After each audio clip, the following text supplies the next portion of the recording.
Olá, o meu nome é Ana Luísa, eu sou aluna do Colégio Interativo de São Carlos e eu vou comentar sobre o livro de Graciliano Ramos, Vidas Secas.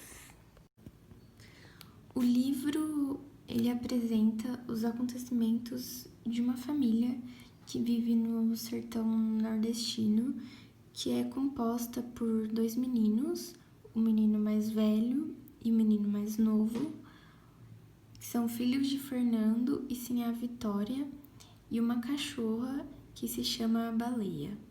São pessoas muito simples, muito humildes, que enfrentam as dificuldades do sertão.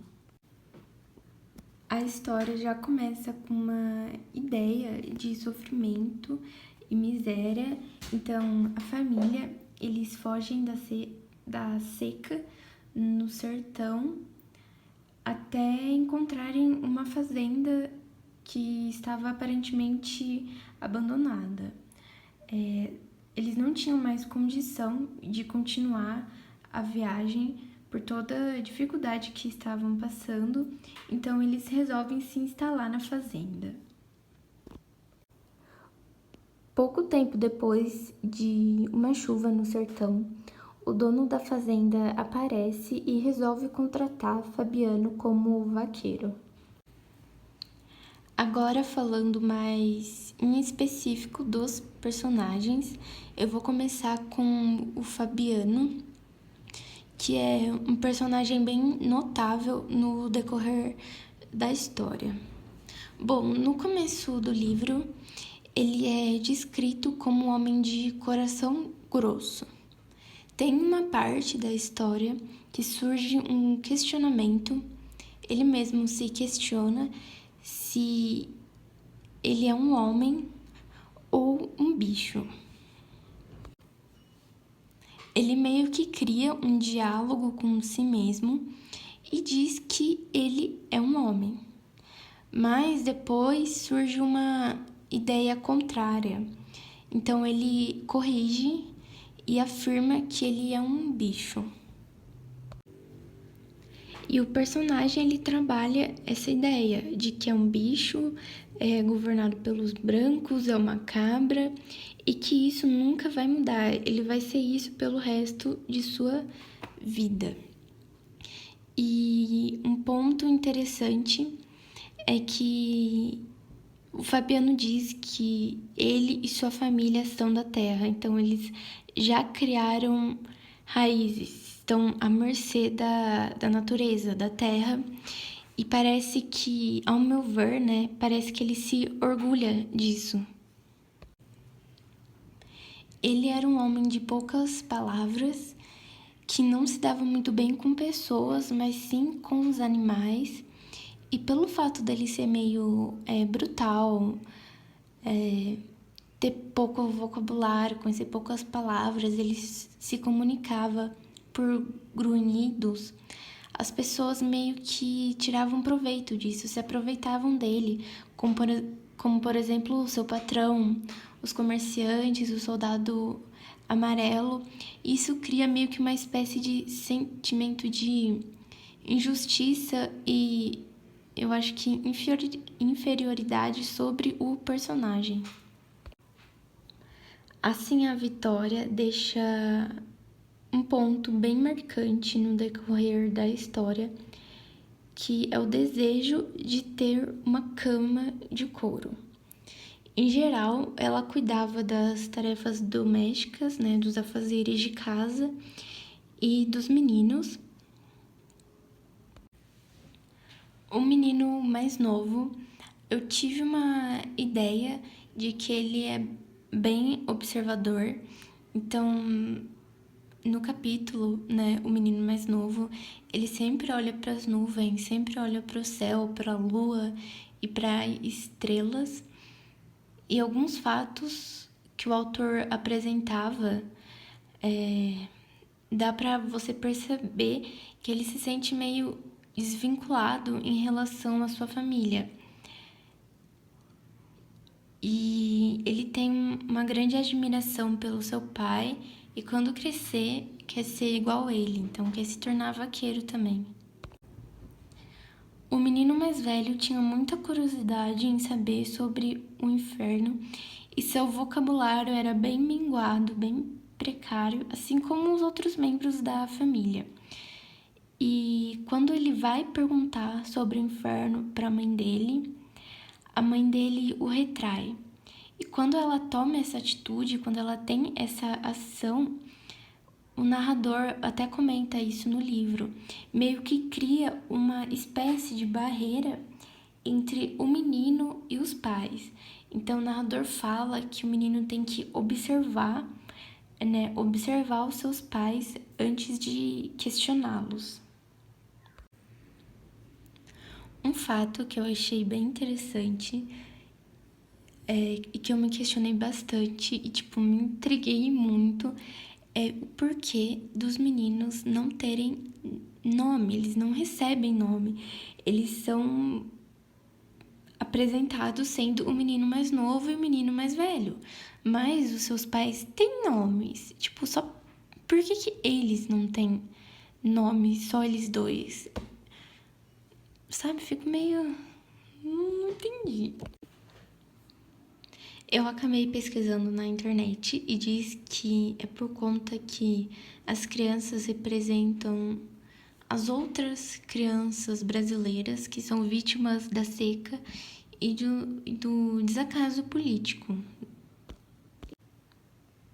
E por fim, a cachorra-baleia, que acompanha a família desde o comecinho da história, desde o início do livro, até o finalzinho, porque ela acaba morrendo e ela é a única que sente angústia e que consegue se expressar, se comunicar melhor do que os seus humanos, né? E o livro, ele levanta a questão de que a cachorra, ela é mais humana do que, sim, a Vitória, Fabiano e os meninos. Então ela se assemelha mais a um ser humano do que os membros da família. A gente consegue perceber isso no capítulo A Festa, numa parte da história que a família tá numa praça e a cachorra tá junto e ela vê que tudo aquilo é diferente, então o cheiro é diferente, as pessoas são diferentes e não é um lugar muito agradável para eles. E os meninos meio que concordam com ela. Então a cachorra consegue perceber isso e meio que para a família esse fato, né, de que é tudo diferente para eles está meio obscuro, meio no inconsciente. Nesse mesmo capítulo também, uma coisa que me chamou muito a atenção foi o fato dos meninos ficarem admirados com esse lugar que eles nunca tinham visto. Então eles olham para lojas, olham para o lugar e ficam se perguntando: nossa, isso foi feito por gente? Ai, foi gente que fez isso? Eles ficam completamente admirados, completamente chocados com isso. E também com um ponto de ter muitas palavras, que eles falam muitas palavras. Por que existem muitas palavras? Algo que não é presente no cotidiano deles. É como se eles não pertencessem a esse lugar. Como, por exemplo, o Fabiano, quando ele chega na igreja, ele meio que fica numa saia justa, se sente pressionado, mesmo com as pessoas não o vendo. Ele se sente mal, se sente encarado.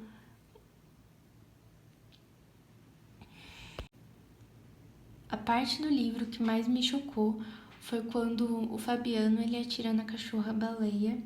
Então ela já estava doente, já estava prestes a morrer, estava muito doente. E para acabar com isso, o Fabiano decide matá-la. Então ele pega lá a sua arma e atira na cachorra. Só que ele acerta na perna traseira e a cachorra acaba não morrendo. E o jeito que o narrador, né, que o autor quis retratar essa trajetória da cachorra-baleia até sua morte, uma coisa assim, eu pelo menos fiquei totalmente bem assim, pesado, não sei se essa é a palavra certa, mas é uma coisa muito tensa. Então, todas aquelas palavras que ele usa, toda a descrição que ele faz é como se fosse uma coisa realmente humana. Tudo o que a cachorra tá sentindo, todas as sensações, sentimentos, emoções. E quando ela deita, acho que é debaixo do juazeiro, ela começa meio que se cobrar de todas as obrigações que ela tem que fazer. Então é como se fosse realmente uma pessoa. E eu comecei a me questionar, né, nessa parte que eu tava lendo. Fabiano, por que você fez isso? Quem tem coragem de atirar num cachorro? Você só piorou a situação dela. E mesmo ele tendo atirado nela, ela até fala, né, assim, entre aspas, que queria mordê-lo. Mas ela logo lembra que ela foi criada junto com ele, nasceu junto com ele. E por mais que ele tenha feito, né, ela sofrer ainda mais, dele ter atirado nela, ela não quer se vingar, ela não quer fazer isso.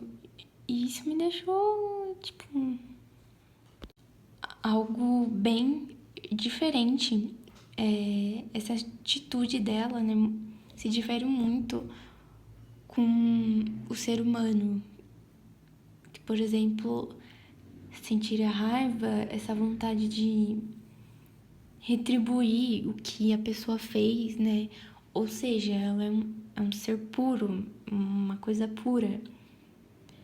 Então, apesar dela se assemelhar a um ser humano, mais do que os membros de sua família, eu acho que esse é um ponto que não é muito semelhante, né? Eu mesma fiquei com muita raiva do Fabiano. E a cachorra que sofreu com isso não ficou, aí você fica tipo, né? Então, eu acabei comentando alguns pontos do livro que eu julguei mais importante, os que eu achei interessante. E agora eu vou falar do contexto social, histórico-social, em que o livro foi escrito. O Graciliano Ramos, ele desenvolveu essa obra na década de 30, que foi um período onde o Brasil e os outros países no mundo passavam por instabilidades políticas. Então, os Estados Unidos estava passando por uma grande crise econômica e a Europa estava se recuperando do fim da Primeira Guerra. E o Brasil era comandado por Getúlio Vargas, que em 1937 instalou o Estado Novo, um regime autoritário e anticomunista. O Graciliano Ramos foi influenciado pelo marxismo. Ele até chegou a ser preso durante o Estado Novo e se filiou ao Partido Comunista Brasileiro em 1945. O narrador de Vidas Secas, ele está em terceira pessoa e o espaço onde ocorre a história é o sertão nordestino. Agora sobre o autor desse livro, Graciliano Ramos. Ele foi um escritor, jornalista e político brasileiro. Nasceu em 27 de outubro de 1882 em Quebranculo, Alagoas, e morreu no Rio de Janeiro em 1953. Uma de suas maiores obras, assim como Vidas Secas, é São Bernardo, que também se passa, a história, o enredo se passa no sertão nordestino. O Graciliano Ramos, ele viveu em várias cidades do Nordeste, do sertão nordestino. Logo quando acabou o ensino médio, ele foi para o Rio de Janeiro e começou a exercer a profissão de jornalista. Ele retorna para sua terra natal, o Nordeste, em 1915, onde ficou até 1936, que foi quando ele foi preso pelo governo de Getúlio Vargas. Aí, um ano depois, soltaram ele. Depois disso, Graciliano foi para o Rio de Janeiro, onde ficou até a sua morte. Álvaro Lins diz que ele era um homem do seu meio físico e social, ao mesmo tempo que um romancista voltado para a introspecção e análise os motivos psicológicos. Eu gostei do livro, achei bem interessante todo o enredo. E eu gosto de obras assim que mostram meio que o outro lado da moeda, é uma outra visão de mundo. Mas o que eu mais gostei foi o jeito que o narrador te conduz para essa sensação de sofrimento e miséria que a família passa. Então, toda a caracterização que ele faz dos personagens, a descrição das suas ações, das suas atitudes, tudo isso te conduz para essas sensações, né, de sofrência. E o outro ponto que eu achei bem legal, bem interessante, foi o comprometimento que o autor, principalmente pelo fato dele ser nordestino, ao usar palavras do Nordeste mesmo, algumas expressões, e também para representar que a família era bem simples, bem humilde, o tipo de fala que ele utiliza. E essa foi a minha resenha sobre o livro Vidas Secas, e eu espero que você tenha gostado.